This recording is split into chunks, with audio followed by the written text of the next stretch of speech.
প্রকাশে তো বলে না।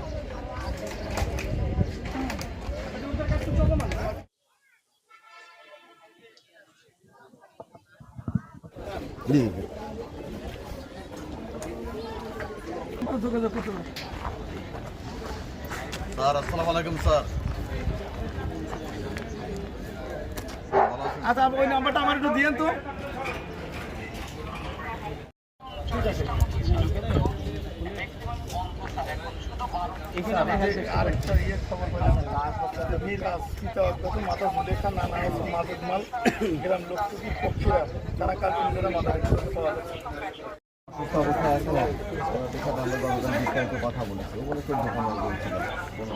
যাই হোক, আমি এই যে মহিলা ঝাড়ু দেয়, উনি তো সব রুমে যায়, সব ফ্লোরে যায়। কালকে ঝাড়ু দিয়ে সব ফ্লোরে গেছে। সে বললো যে সে 18 থেকে 20 জন ছিল এরকম। তো আমি হাজিরা খাতায় আছে 17 2 তারিখের ডেটে হাজিরা খাতায় 17 জন আসছে। আর ওরা বলছে যে গতকালকে 2টা ছেলে নতুন জয়েন করছে। তাই এইরকম ধারণা করতেছি যে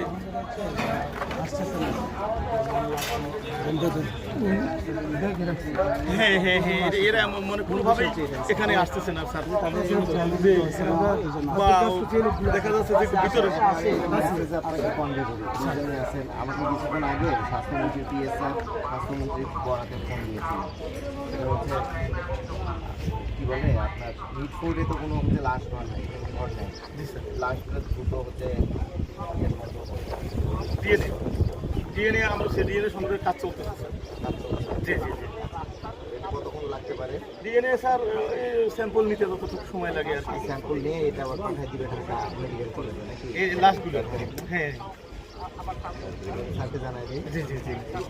দুর্ঘটনা কবলিত এই জায়গাটিতে এখনও আমাদের উদ্ধার কার্যক্রম চলমান রয়েছে।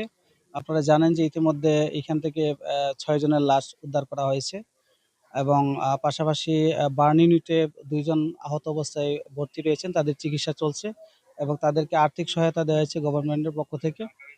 পাশাপাশি আমাদের মন্ত্রী মহোদয় তিনিও ঘোষণা দিয়েছেন যে সার্বিক সহযোগিতার সরকারের পক্ষ থেকে। তো ওভারঅল এখানে প্রায় 4 ভাগের 3 ভাগ অংশ আপনার এখানে যে বজ্রগুলা রয়েছে, আবর্জনাগুলো রয়েছে, সেগুলো এখান থেকে সরানো হয়েছে এবং এই এরিয়াটা সার্চ করা হয়েছে।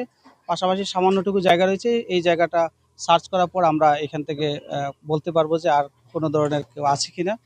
আশা করছি এখানে লাশ না পাওয়ারই সম্ভাবনা রয়েছে, তারপর আমরা দেখছি। পরবর্তীতে যদি আমরা কোনো কিছু দেখতে পাই তাহলে অবশ্যই আপনাদেরকে জানিয়ে দেবো। এই ফ্যাক্টরিতে এর আগে আগুন লেগেছিল, তখন প্রশাসনের পক্ষ থেকে বন্ধ করা হয়েছিল। এরা আবার খুললো কিভাবে বা আপনি কি জানেন? এই বিষয়টার জন্য আপনার তদন্ত কমিটি গঠন করা হচ্ছে। ইতিমধ্যে আমাদের জেলা প্রশাসক স্যারের নির্দেশনায় 7 সদস্য বিশিষ্ট একটি কমিটি গঠন করা হয়েছে। এই কমিটি আপনার ইতিমধ্যে কার্যক্রম শুরু করেছেন।